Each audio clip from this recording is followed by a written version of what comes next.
네, 2022년 부동산 시장 전망 세 번째 편입니다. 이번 시간에는 아마 실수요자분들이 가장 궁금해할 이 매매와 청약을 통해서 내 집 마련 전략 어떻게 세우면 좋을지 좀 알려주시면 좋을 것 같은데, 이 매매 청약 시장을 좀 집중적으로 분석해보는 시간을 갖겠습니다. 먼저 이 최근에 1인 가구나 고소득 가구, 그리고 뭐 신혼부부 생애 최초 이 특별 공급 이 전형이라고 해야 될까? 이게 상당히 다양해졌는데, 정부는 이렇게 해서 청약 기회를 다양하게 확장을 하고 있는 가운데 다양한 사람들이 내 집 마련 기회를 얻는 데 있어서 지금의 청약 기회 확장 방안이 좀 효과적, 효율적이라고 보시나요? 이번에 또 바뀐 정책으로 인해서 네. 뭐 혜택을 받는 수요가 있는 반면에 또 다른 사각지대에 또 수요자들이 발생을 할 네. 거예요. 그래서 우리나라 주택 청약제도라는 게 1977년 이제 박정희 정권 시절에 주거 안정, 특히나 서민들의 주거 안정을 위해서 도입이 된 정책이에요. 최초 도입 취지는 서민주택 안정. 네, 그렇죠. 근데 도입 이래에 계속해서 끊임없이 이런 청약 제도, 청약 자격에 대한 합리화에 대한 부분들이 계속 문제가 제기가 되고 있고, 이게 지금의 문제만은 아니네요. 네, 예전부터 그랬죠. 그래서 실제로 이제 도입 이래에 약 150회 정도가 개정이 되었다고 해요. 네. 그리고 현 정권에서만, 정부에서만 20회 정도가 바뀌었습니다. 그러니까 청약 제도가 너무너무 수시로 바뀐 거죠. 지금의 어떻게 보면은 너무너무 뜨거운 청약 경쟁률 때문에 오히려 뭐 청약 제도의 무용론, 없어져도 된다, 없어져야 한다라는 얘기도 나오고 있고, 청포족이라는 단어들도 용어들도 생기고 있고, 좀 오랫동안 청약 경쟁을 가지고 있는 수요자들이라든가 이런 수요자들 말고는 당첨이 어렵다라는 거죠. 이제 50대 이후 정도야 좀 이제 청약 통장으로 내 집 마련을 할 수 있는 그런 상황인 거잖아요. 그래서 어떤 20대와 30대를 위해서 신혼부부 특공들도 이렇게 자격 요건을 완화를 해주고 이러긴 있긴 하지만, 하지만 여전히 청약 자격에 대한 합리화에 대한 의무는 끊이지 않고 있는 상황이고요. 2020년 11월에도 이제 앞서도 이제 말씀을 하셨지만 신혼부부와 생애 최초 특별 공급 제도가 이제 소득 제한들이 좀 완화가 되었잖아요. 이걸로 통해서 무주택 신혼가구의 92%가 특공 청약 자격을 가질 수 있게 됐다고 정부는 이제 얘기를 하고 있는데, 이럴 경우에 30대의 신혼부부들 중에서 소득 높은 가구들은 청약 기회가 높아진 반면에 또 다른 이제 40대, 50대 같은 경우에는 오히려 청약 기회가 좀 떨어질 수도 있는 거거든요. 사실 내 집 마련에 기대감이 더 오래되어 왔던 수요자들이고, 그 반면에 이 세대들은 또 사각지대에 놓일 수도 있다라는 거죠. 그런 분들 실제로 불만이 상당히 많더라고요. 자기 네. 본인이 내 집 마련하려고 뭐 몇 년, 10년 넘게 20년 이렇게 기다렸는데, 네, 그렇죠. 젊은 사람들에게 갑자기 비중이 늘어나다 보니까 그렇죠. 혜택이. 그러니까 또 다른 사각지대가 분명히 나올 수 있다라는 거죠. 고치면 고칠수록 모든 사람들에게 혜택을 줄 수 있는 게 아닌 거잖아요. 가장 중요한 거는 근본적인 이제 주택 공급에 있어서 다양하거나 혹은 이제 공급액의 문제가 해결이 되지 않는 이상은 이런 청약 제도의 개선이라든가 개정을 통해서 어떤 제 수요자들이 다 만족시키기는 어렵다라고 저는 그렇게 생각이 드네요. 네. 영건님은 좀 이게 효과적, 효율적이라고 보시나요? 좀 어떻게 생각하세요? 이 무자녀 가구나 1인 가구인데 소득 수준이 높으신 분들을 하나의 대상층으로 포용하는 정책 자체는 크게 반대는 하진 않습니다. 다만 이 물량이 과연 어디서 왔냐? 결과적으로 보면 유자녀 가구에 해당되시는 분들이나 혹은 소득 수준이 낮은 가구에서 빼오는 거잖아요. 그러다 보니까 이게 결과적으로는 총 물량에 대한 변화를 유발하지 않는다는 거죠. 그래서 어떻게 보면 이 1인 가구에서 사실은 소득 수준이 높으신 분들이나 이 무자녀 가구에 해당되시는 1인 가구 같은 경우는 현 정부가 추진하는 신혼 희망타운처럼 1인 가구에 이제 특화된 어떤 단지를 조성을 해서 그분들에게 추천 물량을 따로 배정하는 형태가 더 이롭지 않을까 생각을 하고요. 그래서 우리가 이제 청약제도라는 것들을 통해서 주된 수요층, 그러니까 서민층을 안배를 하고 싶으면 사실은 고소득층 혹은 무자녀 가구에 대한 안배는 사실 좀 불필요하지 않을까 이렇게 생각을 합니다. 예. 청약 비중 확대에 대해서 좀 어떠한 좀 정책 효율성 이런 부분에 대해서 한번 짚어봤는데, 또 수요자분들이 궁금해하는 게 청약을 기다려서 여기다 자기가 원하는 아파트 단지에 청약을 해서 내 집을 마련해야 될지, 아니면은 그냥 지금의 기존의 아파트 시장에 나와 있는 이 주택을 매매를 해서 자기 내 집을 마련해야 될지 이런 것들 고민하는 분들이 많은데 사실 최근에는 계속 이 로또 청약 열풍도 많이 불고 그러면서 청약을 추천하는 분들도 많았는데 이 분양 일정이 뭐 서울에도 그렇고 아시겠지만 막 분양 일정 다 미뤄지는 단지도 상당히 많고 예측을 하기가 상당히 또 어렵고 또 나오더라도 청약 경쟁률이 워낙 치열하니까 될지 안 될지도 미지수이고 이런 상황인데 그럼에도 만약에 수요자분들이 청약을 해야 되냐, 매매를 해야 되냐 물어보면 좀 어떻게 답할 수 있을까요? 연구원님부터. 기본적으로 우리가 이제 매매를 해서 1주택자가 되면 사실 청약시장에서 퇴출 수순이에요. 그렇죠. 그러다 보니까 이게 뭐 생애주기 관점에서 보면 한 번 정도 기회가 있을까 말까한 기회이기 때문에 쉽게 좀 버리기는 어렵다 이렇게 판단을 하셔야 되는 거고요.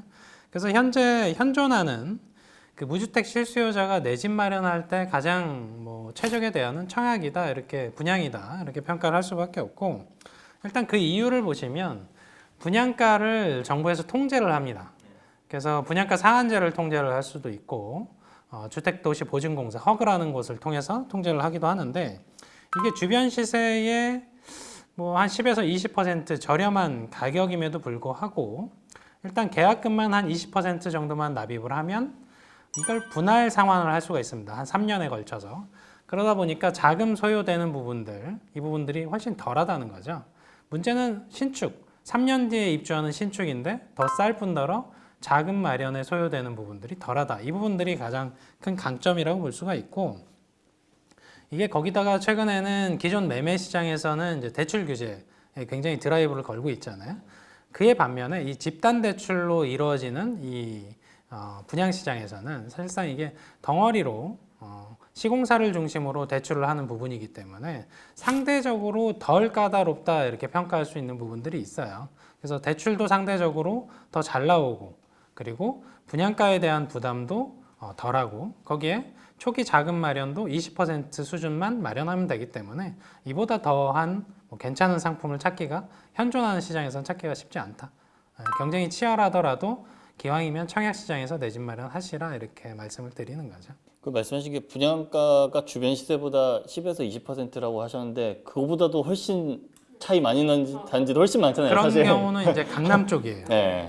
강남 쪽에서는 뭐 절반 가격에 그러니까요. 나오기도 하고 그런 현상들이 발생을 하는데 워낙 이제 고가 시장 쪽에서 그게 극명하게 드러나는 거고요. 일반적인 시장 내에서는 한 10에서 20% 저렴한 수준이라고 보시면 될 것 같아요. 네. 소장님은 뭐 매매랑 청약 중에 좀 어떤 거를 가격이라든가 그리고 아파트 새 아파트라는 메리트가 상당히 크기도 하고 당연히 청약 가점이 이제 갖춰진 수요자라고 한다면은 선택해서 청약에 하는 게 맞고요. 근데 이제 가점이 좀 어중간한 그쵸. 수요자들이 있죠. 그런 분들이 조금 고민이 네, 많죠. 되게 사실. 고민이 네. 많죠.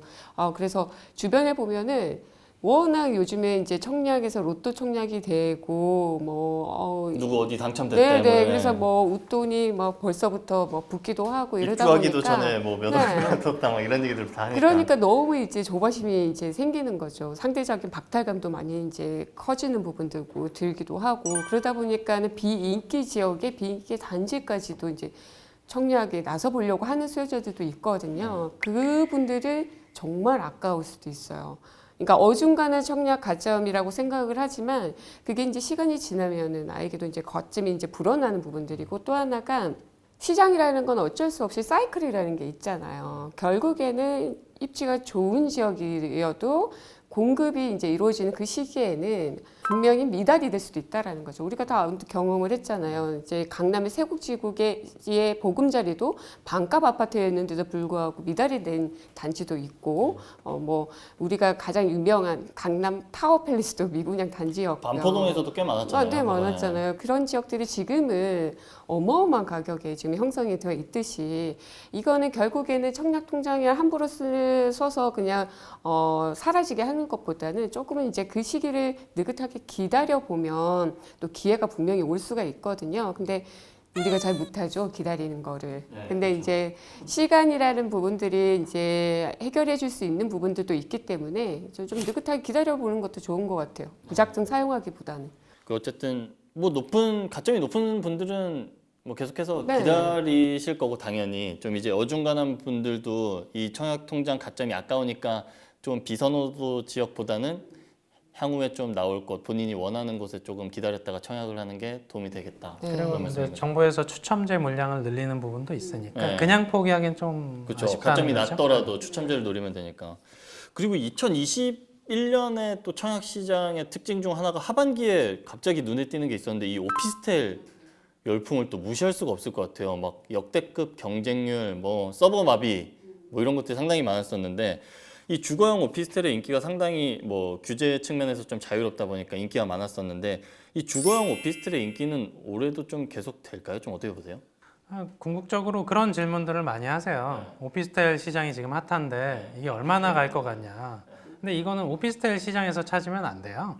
그러니까 이 오피스텔 시장이 과열된 이유는 결국은 주택 시장이 과열됐기 때문에 틈새 시장으로 작동하는 오피스텔 쪽, 특히 이제 중대형이라고 부르는 오피스텔들이 과열이 되는 건데 거기 그렇게 보면 결과적으로 2022년에 주택 시장이 안정이 될 거냐를 판단을 하고 오피스텔 쪽에 이제 관심을 가질지를 판단을 하시면 되는 건데 문제는 이런 거예요. 우리가 한 해만 보고 주택 시장을 보면 안 되듯이 이게 사실은 오피스텔은 비주거 유형이기 때문에 선호도가 굉장히 낮은 형태입니다. 지금은 주택 시장이 과열됐기 때문에 이쪽까지 손이 가 있다 합니다만 만약에 이제 시장이 뭐 최근 앞으로 이제 한 3년 내에 좀 꺾인다 그러면 주택 시장보다 먼저 타격을 받는다는 거죠. 그래서 그런 부분들 고려했을 때 혹은 오피스텔을 주택으로 쓰면 또 1주택자가 되는 그런 이슈도 있으니까 과연 이 부분들이 과연 나에게 적합한 유형의 투자 상품인지 혹은 주거 유형인지 좀 판단을 해봐야 된다는 거죠. 다만 중대형에서 아파트 대체 효과가 있는 오피스텔들은 사실 오피스텔이라고 보기 좀 어려운 상황입니다.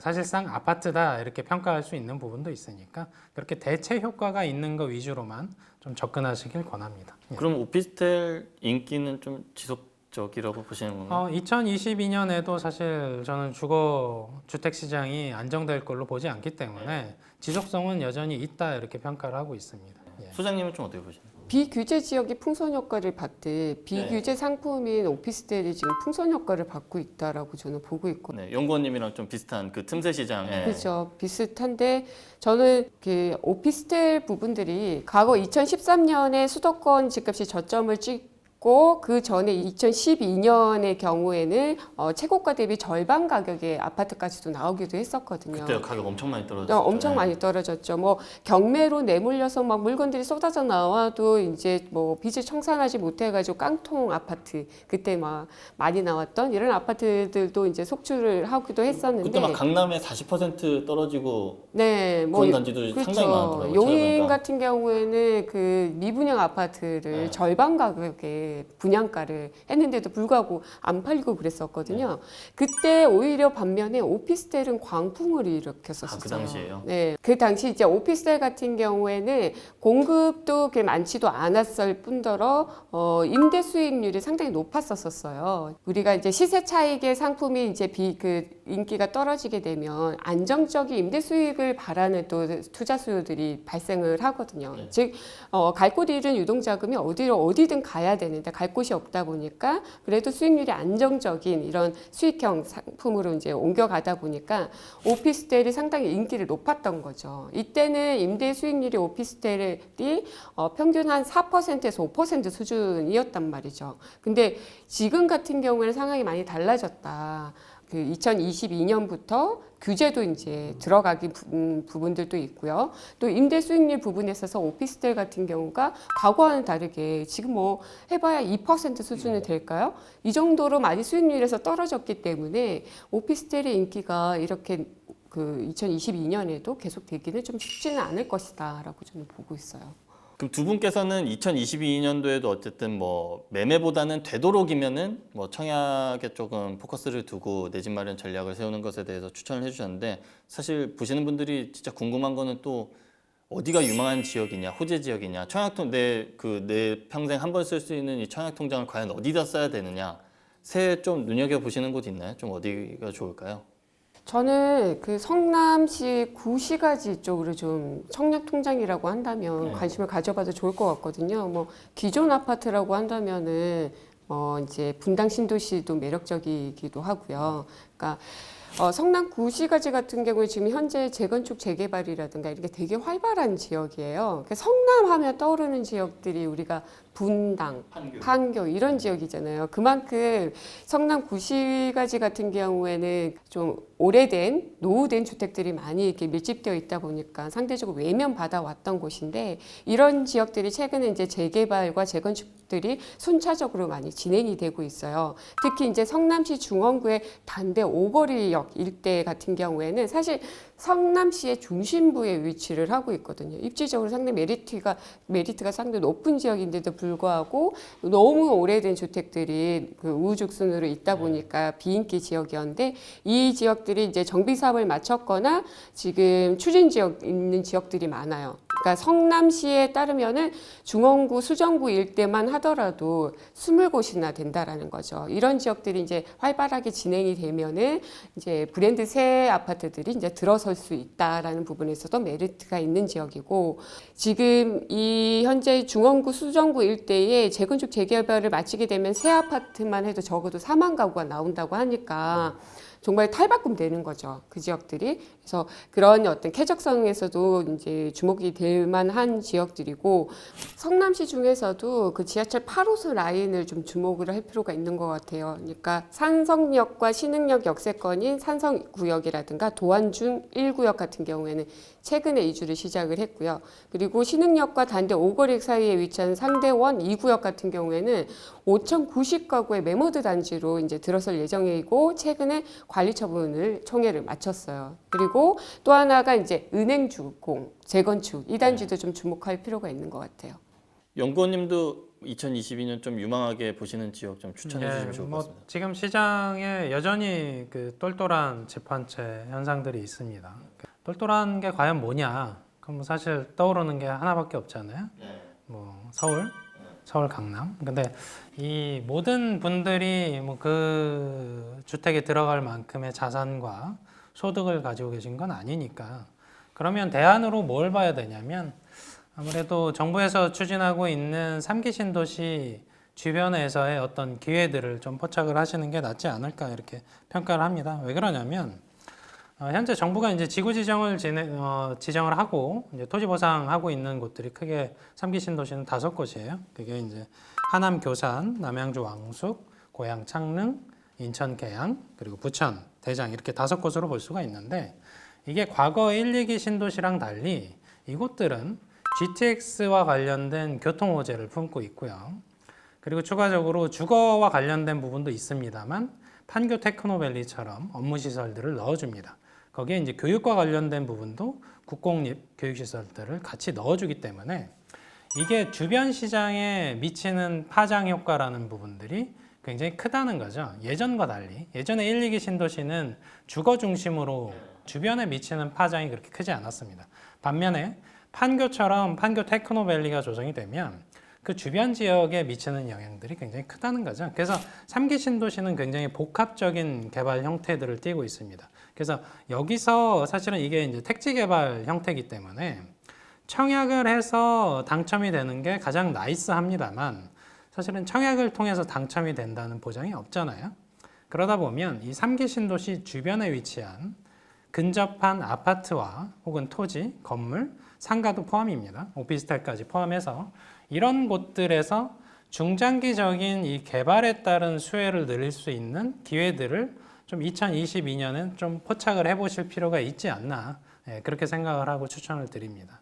아무래도 2022년에도 뭐 청약 열풍의 이 열기는 계속 될 걸로 뭐 전망이 나오고 있는데 뭐 저도 당연히 그렇게 생각을 하고 있고 왜냐면 분양 물량이 좀 서울이나 수도권에서는 좀 워낙 적다 보니까 이 청약 열기가 계속 될 것 같은데 뭐 지방의 분양이라든지 뭐 비규제 지역의 청약 열기는 좀 어떻게 볼 수 있을까요? 좀 꺾일 수 있을까요? 어떻게 보시나요?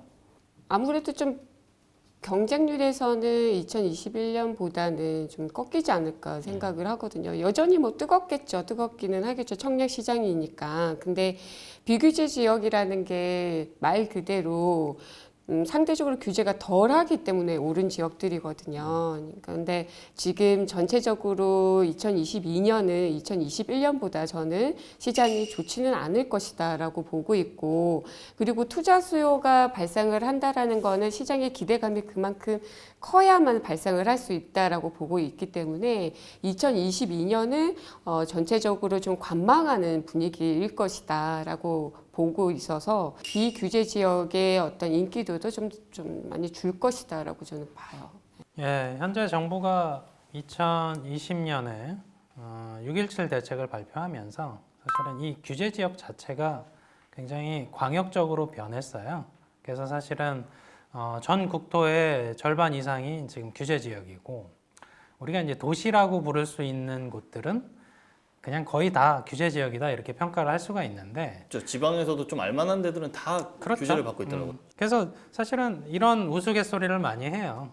규제 지역은 수요자 선호 지역, 비규제 지역은 수요자가 피해야 되는 지역, 이런 평가들을 하는데, 최근에 이제 비규제 지역들이 각광을 받는 이유는 이제 풍선 효과 때문이기도 한데, 그동안 지금 한 2년, 3년, 4년 사이에 과열 국면이 있었음에도 불구하고 여전히 비규제 지역이면 사실은 좀 기피하셔야 되는 지역이다 이렇게 평가를 하는 게 맞을 것 같고요.